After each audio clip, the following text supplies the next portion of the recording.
Halo, Assalamualaikum. Apa kabar para pecinta sepak bola? Apa kabar? Sampai saat ini Anda masih setia mendukung dan menonton konten-konten dari saya. Terima kasih para subscriber ya yang telah setia menanti konten-konten dari saya. Kali ini kita mau membahas timnas Indonesia setelah berhadapan dengan Vietnam kemarin, dan kita tahu hasilnya imbang 0-0 ya. Tapi sebelumnya, buat teman-teman yang belum subscribe, silahkan tekan subscribe-nya dulu agar channel saya ini makin berkembang. Terima kasih sebelumnya buat teman-teman yang sudah tekan subscribe. Terima kasih yang saya ucapkan.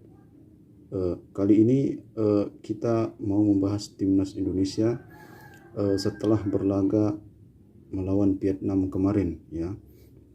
Memang hasilnya adalah 0-0 pemirsa.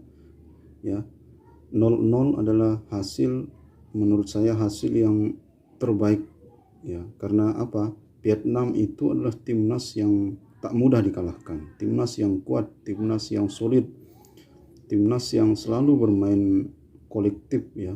Secara permainan, menyerang, bertahan, mereka luar biasa. Secara head to head mereka luar biasa. Sebelumnya memang timnas Indonesia mengalami atau mendapatkan dua hasil yang cukup baik ya. Bagaimana kita tahu di laga perdana Indonesia berhasil membungkus 3 poin ya, yakni melawan Kamboja, kita menang 4-2.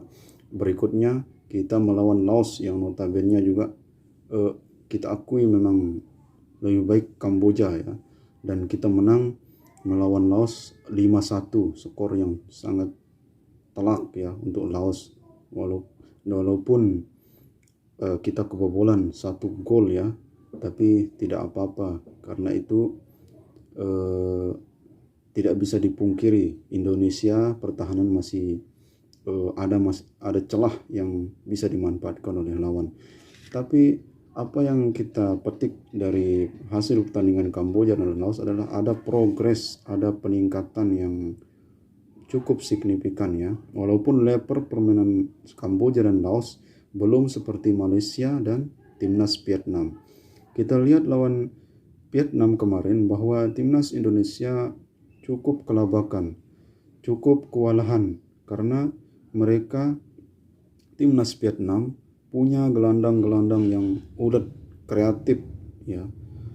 Begitu juga dengan penyerang mereka sangat kuat dan terus membombardir pertahanan dari timnas Indonesia ya. Serangan yang bertubi-tubi, tapi Indonesia cukup apik dalam bertahan karena saya lihat sampai ball possession 70 berbanding hampir 30% ya milik Vietnam. Artinya Indonesia main cukup bertahan. Ya wajar saja karena kalau Indonesia main menyerang terbuka ya itulah yang diinginkan oleh Vietnam. Mau tidak mau Indonesia bermain seperti itu, bermain bertahan, hanya menyisakan satu penyerang di depan yakni Ezra Walian, dan menumpuk pemain-pemain gelandang di lini tengah dimasukkan oleh Coach Sintayong. Sampai Evan Dimas pun di babak pertama tidak dimainkan. Tapi strategi ini cukup berhasil ya, cukup jitu dari Coach Sintayong dan berhasil meredam permainan agresif dari Vietnam. Saya sangat setuju karena hasil imbang adalah hasil yang terbaik, hasil yang cukup realistis. Dengan hasil ini Indonesia masih memuncaki klasemen dengan 7 poin, begitu juga Vietnam dengan 7 poin. Dan di peringkat 3 ada Malaysia yang sebentar lagi kita akan hadapi ya, timnas Indonesia akan hadapi. Di sini akan habis-habisan. Tentunya Malaysia juga berharap lolos ke semifinal setelah mereka ditumbangkan oleh Vietnam pada pertemuan sebelumnya yakni 3-0, kalah telak ya. Bahwa kita tahu Malaysia ini tidak seperti biasanya kalah telak seperti itu melawan Vietnam. Tapi apapun itu, timnas Malaysia tidak punya pilihan lain selain menang melawan timnas Indonesia. Itulah yang harus diwaspadai pada pertandingan nanti oleh timnas Indonesia. Memang hasil imbang cukup membawa timnas Indonesia lolos ke semifinal karena Dengan imbang, Indonesia membungkus 8 poin, sedangkan Malaysia hanya membungkus 7 poin. Dan pertandingan terakhir Vietnam akan melawan Kamboja. Tentu lawannya lebih mudah dibanding Indonesia. Tapi apapun itu, jangan perhatikan pertandingan yang lain. Fokuslah ke pertandingan melawan Malaysia. Karena inilah laga yang dinanti-nanti oleh publik sepak bola Indonesia. Laga yang dinanti-nanti oleh masyarakat Indonesia, bahwa kita tahu selama ini selalu Malaysia ini menjadi momok, selalu menjadi halangan bagi timnas Indonesia. Masih teringat di benak kita pada pertandingan 2010 yang lalu bahwa Indonesia tumbang di final oleh Malaysia. Padahal kita satu grup loh satu grup dengan timnas Malaysia, dan match pertama saya ingat kala itu Indonesia menang 5-1 di GBK, dan ternyata sama-sama lolos ke semifinal dan akhirnya ketemu di final. Apa yang terjadi? Timnas Indonesia dibungkam di Bukit Jalil dengan skor yang sangat telak di leg 1 final Piala AFF 2010. Kala itu pelatihnya adalah Raja Gopal, ya, Malaysia, sedangkan pelatih timnas Indonesia adalah Alfred Riedel.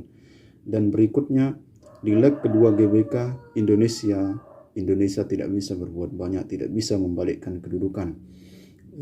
Akhirnya kita kalah agregat, timnas Indonesia kalah agregat, dan harus diakui bahwa juaranya adalah Malaysia. Nah, ini adalah pelajaran penting bahwa Malaysia dengan kekalahan yang sebelumnya, mereka pasti akan menganalisa, mereka akan mengevaluasi tim agar mereka bisa bermain jauh lebih baik lagi. Nah, ini harus waspadai oleh timnas Indonesia. Timnas Indonesia harus bermain apik, bermain cerdas, bermain kolektif, jangan membuat kesalahan sekecil apapun. Timnas Malaysia bisa memanfaatkan itu. Jangan lengah, ya. Dan saya salut sekarang ini stamina timnas Indonesia sudah mulai membaik, ya. Biasanya coba teman-teman perhatikan sampai menit 70 itu stamina sudah mulai menurun. Tapi kemarin kita lihat melawan Vietnam, diserang dari mulai babak pertama, babak kedua, kita praktis banyak bertahan karena timnas Vietnam tak henti-henti memberikan perlawanan yang luar biasa demi bisa menumbangkan timnas Indonesia. Tapi alhasil stamina timnas Indonesia menit 70 ke atas masih stabil, masih prima. Nah, itu kita salut perkembangan dari timnas Indonesia. Ya, salut kerja keras dari coach Sintayong juga membina timnas Indonesia baik dari segi fisik, ya, mental, strategi. Saya rasa memang fisik ini utama, ya. Karena kalau fisik sudah lemah, percuma strategi, ya, percuma. Yang utama ini adalah fisik, ya, kemudian mental, ya, baru strategi, ya. Mungkin ini dulu dari saya. Sampai jumpa di konten-konten berikutnya, ya. Salam olahraga.